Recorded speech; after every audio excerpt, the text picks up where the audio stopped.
Hello 12th, myself Lovely Bansals. Welcome you at weekend classes. As per the request of my students, I am going to record today the financial statements of the company for class 12th.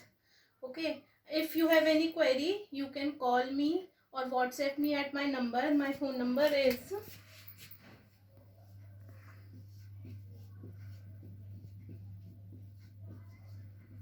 you can note down this number and ask if you have any query. So now I'm starting the chapter financial statements of the company.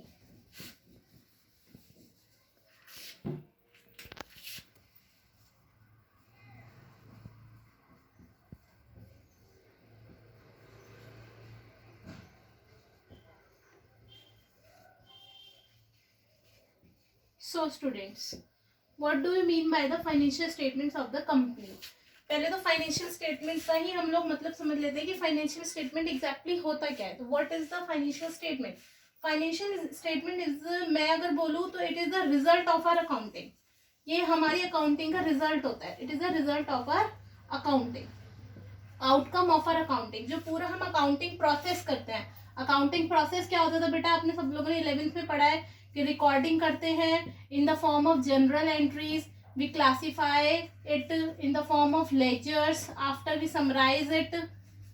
Okay, in form of trial balance. सब ये 11th में पढ़ा है आप लोगों ने. Journal entry, ledger, trial balance.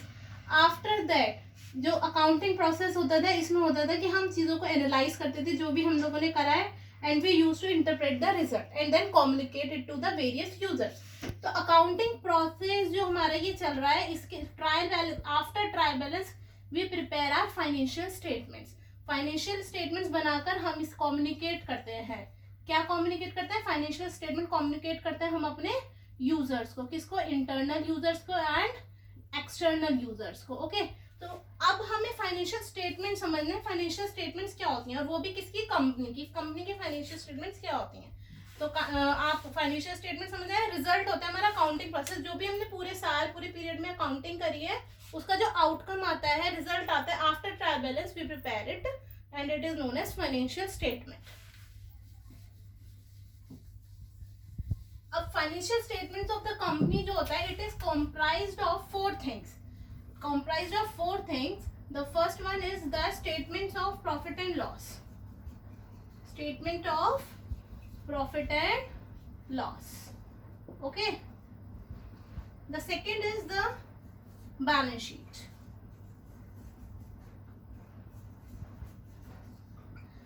The third thing is notes to accounts. Notes to account is nothing, it is the description. और मैं बोलूँ तो जो बैलेंस शीट और P&L के हमारे आइटम्स होती है, उसके बारे में ही हमें एक्सप्लेनेशन देते हैं, notes to accounts. And that after that the CFS. What is CFS? CFS cash flow statement. यानी कि हमारी जो कंपनी के फाइनेंशियल स्टेटमेंट्स होते हैं, वो बेसिकली फोर थिंग्स होती हैं. 4 स्टेटमेंट्स होती हैं उसमें. 4 में क्या होता है? तो number 1 is profit and loss निकालने वाली स्टेटमेंट. ये बिल्कुल वही होता था जो आपने 11th क्लास में पढ़ा है. P&L अकाउंट और बैलेंस शीट जो बनाते थे, तो वो जो ट्रेडिंग P&L अकाउंट बनाते थे, उसको कंपनी के लिए हम statement of profit and loss बोलते हैं. The second thing is balance sheet. बिल्कुल एग्जैक्टली वही सेम चीज अभी आप कंसीडर करके चले जो आपने सोल प्रोप्राइटर के लिए 11th क्लास में पढ़ी थी. And then it is notes to accounts. Notes to account कुछ नहीं होता, कुछ स्टेटमेंट्स होती है जो बैलेंस शीट और P&L के आइटम्स को क्या करती हैं, हमें एक्सप्लेनेशन होती है उनके बेसिस पे कि ये आइटम यहाँ क्यों है, किस वजह से है. वो सारी चीजें नोट्स टू अकाउंट में मैं आगे और डिटेल में बताऊंगी. And then is cash flow statement. What is cash flow statement? A statement which shows the inflow and outflow of cash and cash equivalents. कि कैश कहाँ कहाँ आया, कहाँ कहाँ हमने इन्वेस्ट करा, कहाँ कहाँ कैश हमारा गया, वो सब हम कैश फ्लो स्टेटमेंट में पढ़ेंगे. कैश फ्लो स्टेटमेंट में आपका 12th क्लास में एक अलग चैप्टर है, वन डिफरेंट चैप्टर. तो डिटेल हम इसकी वहाँ पर पढ़ेंगे. कैश फ्लो स्टेटमेंट्स की स्टेटमेंट ऑफ P&L और बैलेंस शीट का प्रॉपर कंपनी में फॉर्मेट होता है, वो मैं अभी आपको आगे बताऊंगी. फिलहाल आप ये नोट कर लीजिए कि financial statement of company are comprised of four things. Statement of P&L account, balance sheet, notes to accounts and then cash flow statement. Please copy it. Okay guys, that now the definition of financial statement. I can say what is the meaning of financial statement. तो मैंने यहाँ definition लिखी है, मैं आपको एक एक word इसका समझा रही हूँ, आपके उसके बाद आप ये चीज़ नोट करिएगा कि फाइनेंशियल स्टेटमेंट एग्जैक्टली क्या होता है. मैंने बता दिया आपको, बट वर्ड बाय वर्ड होता क्या है. Financial statement are the end product. क्या बेटा? End product. एंड प्रोडक्ट मतलब रिजल्ट. मैंने बोला ना कि ट्रायल बैलेंस के बाद जो हम एनालिसिस करने के लिए रिजल्ट निकालते हैं वो एंड प्रोडक्ट होता है पूरी हमारी अकाउंटिंग का. तो financial statement are the end product of financial accounting. Financial accounting वही है जो हमने 11th और 12th में हम लोग पढ़ रहे हैं. हम फाइनेंशियल अकाउंटिंग पढ़ रहे हैं. तो फाइनेंशियल अकाउंटिंग का जो एंड प्रोडक्ट होता है वो होता है financial statement prepared by accounts of a business enterprise. जो हमने पूरे अकाउंट्स बनाए, जनरल एंट्री करिए, लेजर्स में अकाउंट्स बनाए, ट्रायल बैलेंस बनाया किसी भी बिजनेस एंटरप्राइजेस का, उसके द्वारा प्रिपेयर करा हुआ जो रिजल्ट एंड प्रोडक्ट होता है वो फाइनेंशियल स्टेटमेंट होता है. That purports to reveal the financial position. Yes, जो हमें बताएगा कि हमारी एग्जैक्टली फाइनेंशियल पोजीशन क्या है, हमारी एसेट्स कितनी है, हमारी लायबिलिटीज कितनी है, हमारी कैपिटल कितनी है, इक्विटी कितनी है, शेयर होल्डर फंड कितना है. तो फाइनेंशियल पोजीशन जो हमें बता रहा है कि हमारा बिजनेस कहाँ स्टैंड कर रहा है of the enterprise. The result of its recent activities, कि क्या रिजल्ट आया, क्या प्रॉफिट आया, क्या लॉस आया of its recent activity. And और साथ में क्या बताता है, analysis of what has been done with the earnings. जो हमने कमाया है उसका हमने क्या करा है, हमने किसको कितना दिया है, कितना डिस्ट्रीब्यूट करा है, कितना हमने उसे रोक के रखा है, जिसे हम रिजर्व्स एंड सरप्लस बोलते हैं. तो वो सारी चीजें हमने क्या करा है. मैं एक बार फिर रिपीट कर रही हूँ. फाइनेंशियल स्टेटमेंट एंड प्रोडक्ट होते हैं, रिजल्ट जो लास्ट में निकल के आता है वो फाइनेंशियल स्टेटमेंट होता है. किसका result? Of financial accounting prepared by account, जो पूरे साल हमने अकाउंटिंग करी है of a business enterprise. That purport, जो हमें बताता है टू रिवील, क्या रिवील करता है, the financial position of the enterprise. पहली चीज फाइनेंशियल पोजीशन क्या है, सेकंड चीज रिजल्ट क्या है, and the third is analysis of what has been done with the earning. Earnings के साथ हमने क्या करा है. तो फाइनेंशियल पोजीशन जो पता चलती है बेटा वो बैलेंस शीट के थ्रू पता चलती है. रिजल्ट जो पता चलते हैं वो स्टेटमेंट ऑफ P&L अकाउंट, और हमने अपनी अर्निंग्स के साथ क्या करा है ये हमारे नोट्स टू अकाउंट और कैश फ्लो स्टेटमेंट बताएंगे. ओके, तो ये होती है फाइनेंशियल स्टेटमेंट की definition. Please copy the definition. So guys, you copied it now. What is financial statement? Meaning या definition of financial statement. तो सबसे पहले फाइनेंशियल स्टेटमेंट मैंने आपको बताया कि financial statement is financial statement contained of balance sheet, statement of P&L account, cash flow statement and then notes to account. 4 चीजें होती है हमारी फाइनेंशियल स्टेटमेंट में. मैं इसे भी रब कर दूँ. फाइनेंशियल स्टेटमेंट में 4 चीजें होती हैं. अब पहला जो हम डिस्कस करने वाले बेटा वो बैलेंस शीट के रिगार्डिंग डिस्कस करेंगे. Very important. बैलेंस शीट क्या होती है? देखो, बैलेंस शीट जो आपने अभी 11th क्लास में बना के आए हो या आपने 11th में बनाई होगी या नॉर्मली देखी हो अगर कहीं, तो बैलेंस शीट जो होती है वो टी फॉर्म में होती है बेटा. टी फॉर्म में. टी फॉर्म क्या होती थी हमारी? इधर हम सब लाइबिलिटीज लिखते थे, इधर एसेट्स लिखते थे, और लाइबिलिटीज में यहाँ एक कैपिटल का आता था हमारा, फिर बाकी सारी आउटसाइड लाइबिलिटीज. कैपिटल होती थी, लाइबिलिटीज के अंदर कैपिटल का हेड होता था, बाकी सारी लाइबिलिटीज होती थी बेटा. यहाँ सारी एसेट्स होती थी, कुछ फिक्स एसेट्स, कुछ करंट एसेट्स, ये सब चीजें हम लोग करते थे. बट अब हम जो बात करें बेटा वो financial statement of the companies बात कर रहे हैं. As per companies act schedule 3 बोलता है कंपनीज एक्ट 2013 का. What? Schedule 3 of companies act 2013 ने हमें एक प्रॉपर फॉर्मेट दिया है बेटा बैलेंस शीट का, कि आपको जो बैलेंस शीट है वो इस फॉर्म में बनानी है. तो उसका हम फॉर्मेट पढ़ेंगे, बट वो पढ़ने से पहले मैं आपको कुछ टर्म्स की मतलब समझाना चाहूंगी. उसमें कुछ टर्म्स यूज होंगी. वो टर्म्स क्या होती हैं? तो पहले मैं आज जो हम डिस्कस करने वाले हैं बेटा वो शेयर कैपिटल के बारे में डिस्कस करने हैं. What do you mean by share capital? Share capital क्या होती है? देखो, शेयर कैपिटल होती है, कैपिटल क्या होती है? कैपिटल वो पैसा होता है जो एक बिजनेसमैन ने बिजनेस में लगाया है. अब हमको सबको पता है कि कंपनी क्या होती है. कंपनी में कोई सिंगल पर्सन पैसा नहीं लगाता, चाहे वो प्राइवेट कंपनी हो, पब्लिक कंपनी हो. 2 या 2 से ज्यादा लोग उसमें क्या करते हैं? इन्वेस्ट करते हैं in the form of shares. Shares क्या होते हैं? जो मैंने कैपिटल लगाई है, हमारी पूरी कैपिटल को ब्रेक कर देते हैं हम छोटे छोटे पार्ट में से. ₹10, ₹100 वो उसकी फेस वैल्यू होती है, उसको हम ब्रेक कर देते हैं छोटे छोटे पार्ट्स में. उसको हम शेयर्स बोलते हैं. तो वो हमारी शेयर कैपिटल को, अभी आप मान के चलिए कि जैसे हमारी 11th में होती थी कैपिटल नॉर्मली ऐसे यहाँ पे कंपनी में शेयर कैपिटल होती है। ओके, तो शेयर कैपिटल क्या होती है? कैपिटल जो कंपनी में हम लोगों ने लगाई है in the form of shares, वो हमारी शेयर कैपिटल होती है। ओके, तब शेयर कैपिटल के अंदर बेटा बहुत सारी टर्म्स मिलेंगी।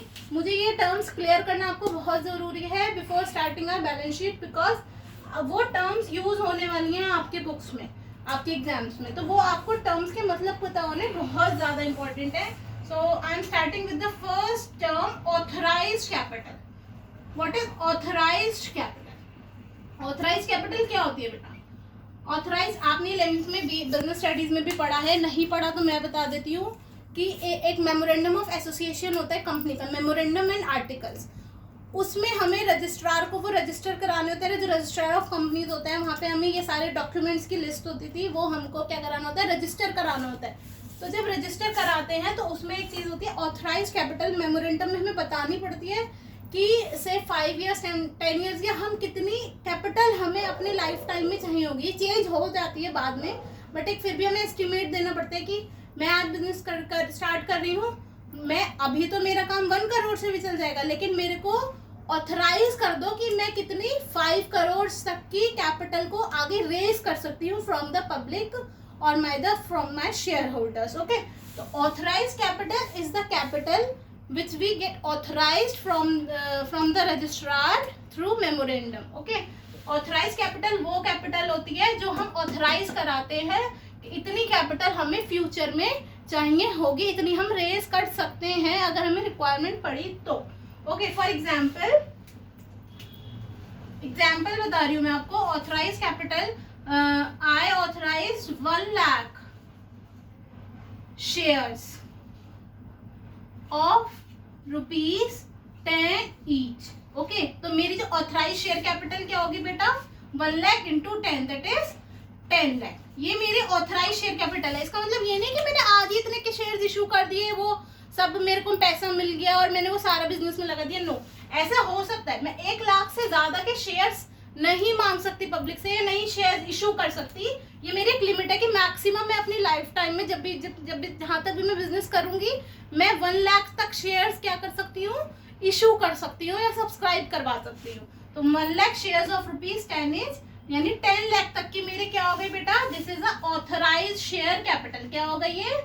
Authorised share capital. ये मेरी हो गई ऑथराइज। तो आपको जब भी ऑथराइज शेयर कैपिटल वर्ड मिलेगा तो उसका सिंपली मतलब है कि हमने अपनी कंपनी को इतनी कैपिटल तक ऑथराइज करा सकता है। In future we can raise the capital by issuing the share of 1 lakh. Okay, तो this is the authorise share capital. ये ऑथराइज कैपिटल होगी, authorise share capital. Okay,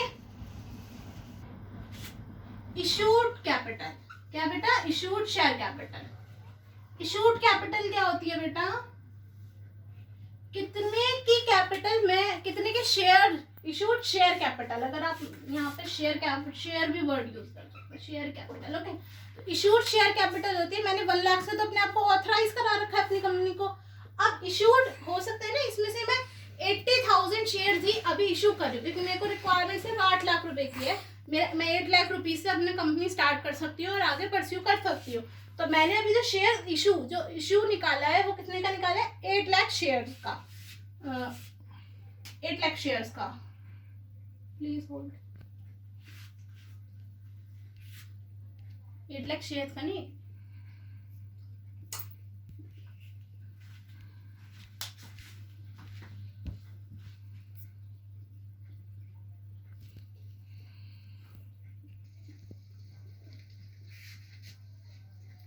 yes. तो जो मैं इशू निकाल रही हूँ वो मैं कितने शेयर्स का निकाल रही हूँ? 80,000 शेयर्स का। यानी मुझे 8 लाख रुपए चाहिए। 80,000 इंटू 10 अगर मेरे पास आ जाते हैं तो मैं 8 लाख रुपीज से अपना काम स्टार्ट कर सकती हूँ। तो मैंने इशू करा है वो पूरा 1 लाख नहीं करा, मैंने कितना इशू करा बेटा? 80,000 शेयर्स इशू करे। कितने वाले? 10 रुपीज वाले। तो दैट इज 8 लाख। ये मेरी क्या है बेटा? Issued share capital. ये क्या है मेरी? इशूड यानी ऑथराइज तो कराया था अपने आपको 10 से, 8 लाख अभी मंगा लिए, 8 लाख अभी इशू कर दिए, 2 लाख अभी मैंने रोक रखे हैं, जरूरत पड़ेगी तो मैं आगे इशू करूंगी। तो issued share capital which the company issues जो कंपनी इशू करती है उसे इशूड शेयर कैपिटल कहते हैं। आपसे नोट करो, रफली नोट कर सकते हो। The next is subscribed share capital. एक टर्म आएगी आपके पास सब्सक्राइब्ड शेयर कैपिटल, ये ऐसा मतलब शेयर कैपिटल। ओके बेटा, ये क्या होती है सब्सक्राइब्ड शेयर कैपिटल। देखो मैंने 80,000 शेयर इशू करे थे अपनी कंपनी के, यानी मेरी कंपनी है ए लिमिटेड, उसने अपने आप को ऑथराइज कराया 1 लाख शेयर 10 रुपीज से। ओके, उसने फिर इश्यू निकाला, उसने कहा कि ठीक है आओ पब्लिक मेरे कंपनी के शेयर लो, मेरी कंपनी में इन्वेस्ट करो through share holder, share holder बनो आप मेरी कंपनी के। तो मैंने जो इश्यू निकाला था वो कितने का निकाला था 80,000 शेयर्स का। क्या मेरी कंपनी आज मैंने नई कंपनी शुरू करी है और मैं 80,000 शेयर इशू कर रही हूँ, तो क्या ऐसा है कि सबके सब लोग मेरी बात से कन्विंस हो जाएंगे और 80,000 शेयर्स मेरे सब्सक्राइब हो जाएंगे? सब्सक्राइब मीन्स लोग ले लेंगे मेरे और मुझे 10-10 रुपए सब दे देंगे और मेरे पास 8 लाख की कैपिटल। जरूरी नहीं है ना कि सब, हो भी सकता है 80,000, हो सकता है 90,000 शेयर बिकने में तैयारी हो, लेकिन ऐसा भी हो सकता है कि 70,000 हो। तो ये जो होता है सब्सक्राइब मतलब जितने लोगों ने सब्सक्राइब करे। फिलहाल मैं एग्जांपल लेके चल रही हूँ कि 80,000 के 80,000 शेयर्स जो है मेरे वो सब्सक्राइब हो जाते हैं।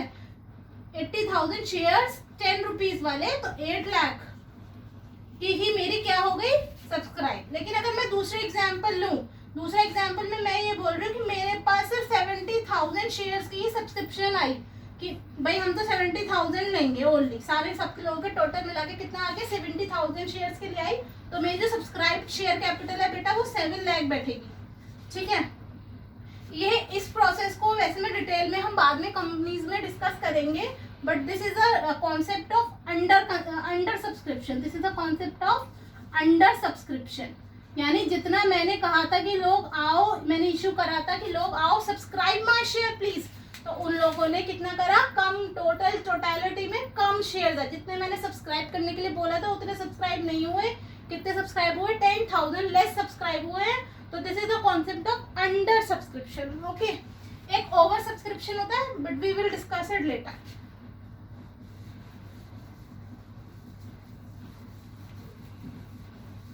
The next term is paid up capital. क्या होती है बेटा paid up capital?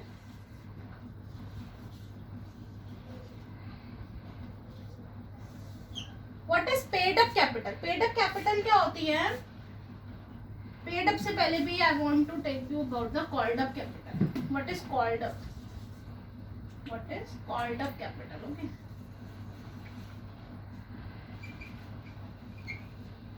Called up capital होती है कि देखो बेटा जो 10 रुपए होते हैं ना हमारे शेयर के, अगर मेरा शेयर 10 रुपीज का है तो कभी भी हम लोग 10 रुपए एक साथ कंपनी नहीं मंगाती। तो जो 10 रुपीज होते हैं, 10 रुपए का मेरा एक शेयर था, तो कभी भी कंपनी एक साथ नहीं मंगाती है पैसा, तो वो हमारे को टुकड़ों में पैसा मंगाती है। जैसे कि फॉर एग्जाम्पल उसने 2 रुपीज मंगाया आपके एप्लीकेशन के टाइम पे, 2 रुपीज 3 रुपीज मंगाया उसने अलॉटमेंट के टाइम पे, फिर उसने 2 रुपीज की एक कॉल करी, तो वो कॉल्स के थ्रू मंगाती है। जैसे उसने फर्स्ट कॉल मंगाई 2 रुपीज की, फिर एक सेकंड कॉल मंगाई 2 रुपीज की, फिर एक थर्ड कॉल में पैसा मंगाया लास्ट 1 रुपीज। तो कंपनी कभी भी जैसे जैसे रिक्वायरमेंट होती है कंपनी की इच्छा पे है वो उसको मंगाती है उस हिसाब से। तो 10 रुपए जो मंगाए जाते हैं वो कोई भी ब्रेकअप हो सकता है, ये 2 और 2 भी हो सकता है, 2 की ये 5 बार मंगा सकती है, 2 3 2 ऐसे भी मंगा सकती है, 1 या 3 कैसे भी मंगा सकती है, वो उनकी मर्जी है। तो 10 रुपए को, तो जितना कंपनी अभी तक जिस टाइम हम बैलेंस शीट बना रहे हैं, जिस दिन last day of the year, last day of our accounting period, तो जिस दिन हम बैलेंस शीट मंगा रहे हैं, फॉर एग्जांपल मेरी कंपनी ने अभी फर्स्ट कॉल तक पैसा मंगाया है, 2 रुपए तो एप्लीकेशन पे मंगा लिए थे, 3 रुपए अलॉटमेंट के टाइम पे, अलॉटमेंट मतलब जब शेयर्स को अलॉट कर रही थी, दे रही थी कंपनी, शेयर सर्टिफिकेट बांट रही थी, तब 3 रुपए मंगा लेते, और 3 रुपए अभी फर्स्ट कॉल मंगाए, 2 और +3 यानी 8 रुपीज मंगाए हैं। तो now the called up capital is 8 rupees per share. अगर मैंने 80,000 सब्सक्रिप्शन करा था, इशू करा था और 80,000 सब्सक्राइब हो गए हैं, तो कॉल्ड अप कितना है 8 रुपए, यानी 8 8 64, 6,40,000 is my called up share capital. Called up share capital. अब इसी एग्जांपल को कंटिन्यू करके समझते हैं। नेक्स्ट है paid up share capital. Paid up share capital. Paid up share capital क्या होती है बेटा? अब मैंने 2 रुपए मंगाए, फिर 3, फिर फर्स्ट कॉल करी 3 रुपए की, उसमें से 10,000 शेयर होल्डर्स ने अभी मुझे 3 रुपीज नहीं दिए हैं। मेरी बैलेंस शीट की डेट आ गई है, मैं क्या बोलूं, मैंने आई कॉल्ड अपना 8 रुपीज, बट बाकी सबने दे दिए हैं, बट 10,000 शेयर होल्डर्स ने अभी मुझे ये फर्स्ट कॉल का पैसा मुझे नहीं दिया है। तो that is my unpaid share, unpaid capital है। अभी मैंने मंगा ली है, I called but they didn't pay, तो उसको बोलते हैं कॉल इन अरियर। जो पैसा मैंने मंगा लिया बट अभी नहीं आया, उस टर्म को बोलते हैं call in arrear. You can note call in arrears. समझ नहीं आएगा, थोड़ा खुला के लिखते हैं।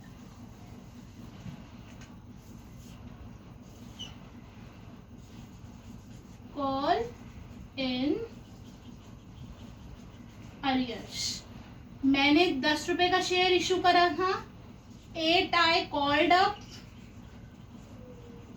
बट 10,000 लोगों ने, 10,000 शेयर्स पे जो मैंने लास्ट कॉल मंगाई थी, कितने की मंगाई थी, 3 रुपीज की, यानी 30,000 is my call in arrear. ये वो पैसा है जो मैंने मंगा लिया, आई called but not paid up, not paid up by the share holder. Okay, तो वो होते हैं कॉल इन अरियर। तो पेड अप वो जो कॉल भी हो गया और आ भी गया, वो पेड अप शेयर कैपिटल है, जिससे मैं एग्जैक्टली बिजनेस कर रही हूँ। तो हमारे एग्जाम पे called paid up share capital कितना होगा बेटा, 8 रुपीज मंगाए हैं, 10,000 लोगों ने नहीं दिए हैं, बाकी 70,000 लोगों ने दे दिए हैं। तो 70,000 इंटू 8 रुपीज है ना, तो this will be my paid up share capital. Okay, समझ आ रहा है इतना कि what is call in arrear. 10 का शेयर था, 8 कॉल्ड हुए, लेकिन जो फर्स्ट कॉल हमने मंगाई थी उसमें 10,000 लोगों ने अभी अरियर कर दिया, अभी मुझे पैसा दिया नहीं है, मे बी पेड नहीं हुआ। तो that is my called up but not paid up capital, यानी वो मेरा कॉल इन अरियर होता है। और पेड अप शेयर कैपिटल जो मैंने 8 मंगाए, 8 आ गए कितने पे, 70,000 शेयर पे, क्योंकि 10,000 पे तो अरियर है। तो आई कॉल्ड अप 8 बट 10,000 पे नहीं आए, तो वो हटा के मेरी जो फिगर है वो क्या है, paid up share capital. Okay, if you want to copy रफली then you can copy it, copy it. तो शेयर कैपिटल में बेटा हम लोगों ने पढ़ा कि ऑथराइज कैपिटल, अभी मैं सिर्फ रफली बता रही हूँ, एक्चुअली इसका जो मेन कॉन्सेप्ट है वो आपका companies issued shares and debentures वाले यूनिट में है, बट अभी फिलहाल for the financial statement company हम थोड़ी थोड़ी टर्म समझ रहे हैं, सिर्फ कि हमारे वर्ड के आएंगे तो हम उसे समझ पाए। तो शेयर कैपिटल आप लोगों ने समझे, शेयर कैपिटल क्या होता है बेटा। एक और टर्म समझिए आप, रिजर्व एंड सरप्लस, ये दूसरी चीज है शेयर कैपिटल के next, this is reserve and surplus.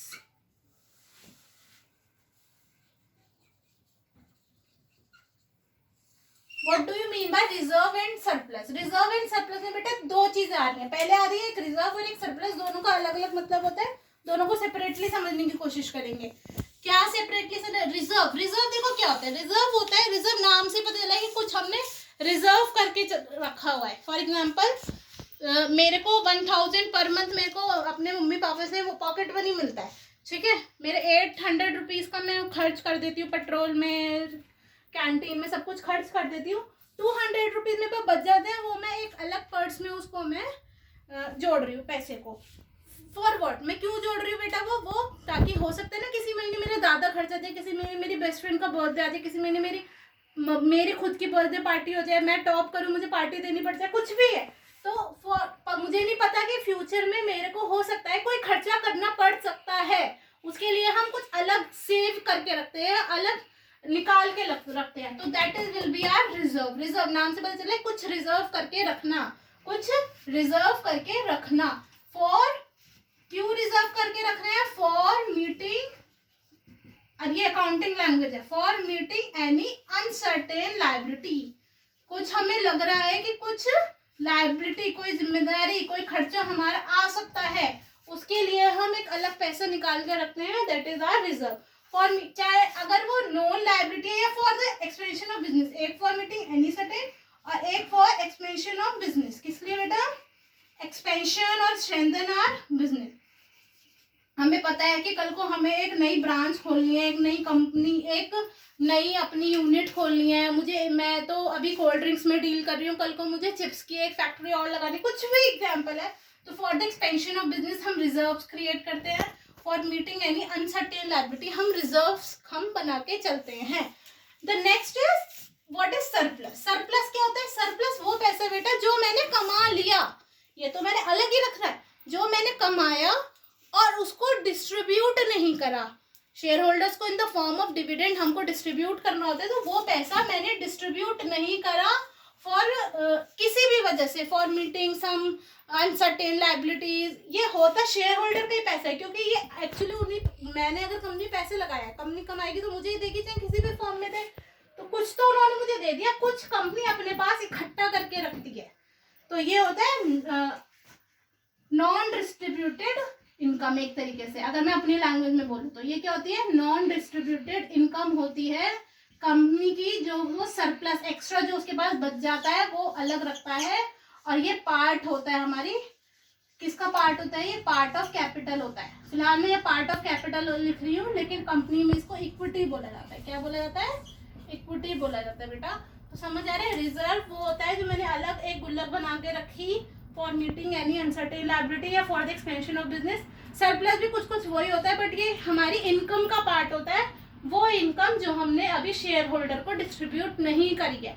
तो दोनों ही reserve and surplus both are the part of the share capital, जो मतलब इक्विटी होती है उसका पार्ट होता है reserve and surplus. If you want to copy it then you can copy.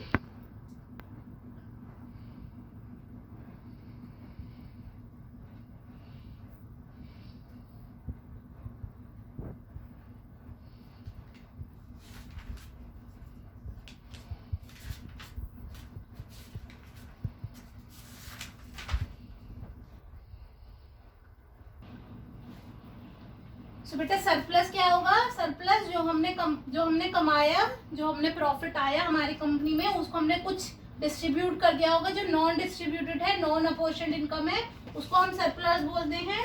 Reserves भी क्रिएट करते हैं। Surplus both are the part of equity. Okay, so मैंने अभी आपको दो टर्म्स बताएंगे basically. Share capital, share capital में authorised, issued, subscribed, paid up, called up, and then the reserve capital.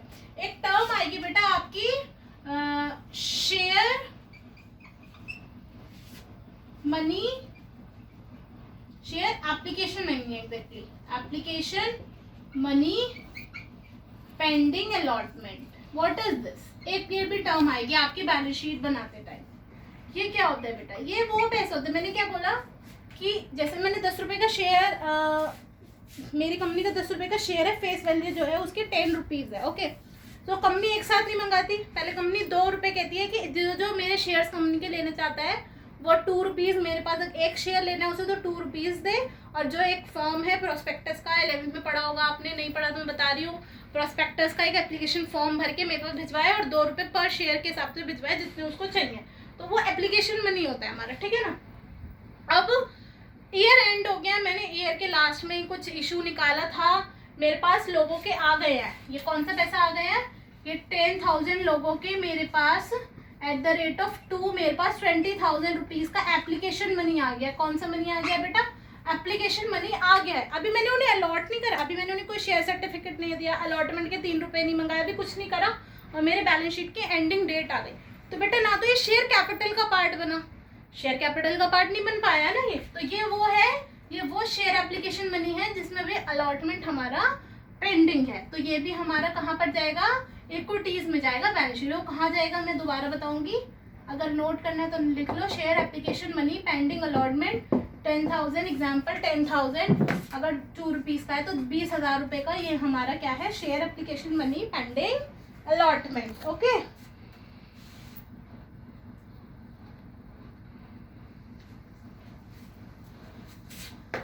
बेटा एक टर्म यूज होगी आपकी बैलेंस शीट टाइम बनाते टाइम, आपकी deferred tax asset, DTL and DTA, 2 term है बेटा। ये डेफर्ड टैक्स लायबिलिटी, इसकी फुल फॉर्म होती है डेफर्ड टैक्स लायबिलिटी। क्या होती है बेटा? Deferred tax liability and it is deferred tax asset. What are these? ये क्या होता है? deferred tax liability और deferred tax assets क्या होता है? ये दोनों टर्म यूज होंगे, ये liability साइड यूज होगा, ये एसेट साइड यूज होगा। अगर ये आता है तो ये होता क्या है एग्जैक्टली होता क्या है बेटा, जब आप अकाउंट्स बनाते हो, अकाउंटिंग करते हो, जब आप तो आप प्रॉफिट निकालते हो। जब आपने पूरी अकाउंटिंग करी, आपने क्या बनाया, P&L अकाउंट बनाया, स्टेटमेंट ऑफ P&L बनाया इन केस ऑफ कंपनी। तो आपने, मैं आपका पहले का बताती हूँ, 11th में कुछ ऐसे करते थे, यहाँ पे सारे एक्सपेंसेस लिखते थे, यहाँ कुछ इनकम लिखते थे और यहाँ क्या निकालते थे बेटा, प्रॉफिट निकालते थे, या मैं बोलूँ सरप्लस निकलता था, ये प्रॉफिट निकलता है। इस प्रॉफिट पे गवर्नमेंट हमारा क्या लगाती है, इनकम टैक्स लगाती है। क्या लगाती है बेटा, इनकम टैक्स लगाती है। फिलहाल शॉर्ट में समझेंगे, प्रॉफिट एंड लॉस निकालते रहे, प्रॉफिट अगर आता था तो उस पर कंपनी इनकम टैक्स लगाती है गवर्नमेंट। या आपने अकाउंट्स के हिसाब से P&L बनाया बेटा, एक इनकम टैक्स के हिसाब से भी P&L बनता है, एक इनकम टैक्स के हिसाब से भी प्रॉफिट एंड लॉस निकाला जाता है as per income tax rules, है ना। तो as per income tax rule जो आपका प्रॉफिट आएगा वो डिफरेंट हो सकता है इस वाले जो आपने अकाउंटिंग का प्रॉफिट निकाला है। इन दोनों में डिफरेंस हो सकता है ड्यू टू वेरियस रीजंस, कि डेप्रिसिएशन आपने कौन से रेट से क्लेम करा और इनकम टैक्स रूल्स या इनकम टैक्स एक्ट आपका क्या कहता है, या आपने कोई एजम्पशन मानी है, इनकम टैक्स एक्ट उसको मना करा, आपने कोई खर्चे की यहाँ पे खर्चा डाला है, इनकम टैक्स मना कर रहा है, मैं तो वो खर्चा अलाउड नहीं करूंगा, या मैं करूंगा तो मैं इतनी लिमिट तक करूंगा। ड्यू टू वेरियस रीजंस, वो आपको कुछ नहीं याद करना है, आपको मतलब समझना है DTL and what is DTA। तो DTA एंड DTL का मतलब होता है जो हम अकाउंटिंग के हिसाब से प्रॉफिट निकालते हैं और एक इनकम टैक्स के हिसाब से प्रॉफिट निकालते हैं, और इन दोनों में डिफरेंस होता है। तो या तो DTL निकलता है या DTA निकलता है। What is DTL, DTA? DTA अगर हमारा इनकम टैक्स का प्रॉफिट, इनकम टैक्स का जो प्रॉफिट है वो ज्यादा है as per accounting profit, accounting profit से ज्यादा है, तो मेरे केस में आएगा DTA, डेफर्ड टैक्स एसेट्स। क्योंकि हो सकता है ना, अकाउंटिंग प्रॉफिट तो आ रहा था 2 लाख, अकाउंटिंग प्रॉफिट कितना आ रहा था 2 लाख, इनकम टैक्स का प्रॉफिट आया 3 लाख, तो मुझसे इनकम टैक्स वालों ने, गवर्नमेंट ने टैक्स किस पे लिया होगा बेटा, 3 लाख पे लिया होगा। अब 3 लाख पे मुझसे आज टैक्स मैंने पे कर दिया, क्योंकि जो टैक्स लगता है वो इनकम टैक्स के साथ ही लगता है, तो ये वाले प्रॉफिट पे मैंने टैक्स दे दिया। कल को जिस खर्चे की रिडक्शन मुझे आज नहीं मिली, शायद उसकी रिडक्शन कल मिलेगी, कभी ना कभी वो एडजस्ट होगा, तो may be in the next year और इन द कमिंग ईयर्स मैंने जो ये 1 लाख पे एक्स्ट्रा टैक्स दिया उसका बेनिफिट मुझे आने वाले सालों में पड़ेगा, मिलेगा, तो वो हो गया मेरा DTA, डेफर्ड टैक्स एसेट। और अगर उल्टा केस होता है, उल्टा केस मीन्स अगर मेरा अकाउंट इनकम टैक्स का जो प्रॉफिट होता है, इनकम टैक्स का जो प्रॉफिट होता है वो कम होता है और अकाउंटिंग प्रॉफिट ज्यादा होता है, टैक्स तो मैंने इसी के हिसाब से दिया होगा ना बेटा, टैक्स किसके दिया होगा, इनकम टैक्स के हिसाब से दिया होगा, तो मेरा जो निकलेगा बेटा वो क्या निकलेगा, DTL। क्योंकि आज जो प्रॉफिट में इनकम टैक्स ने आज नहीं देखा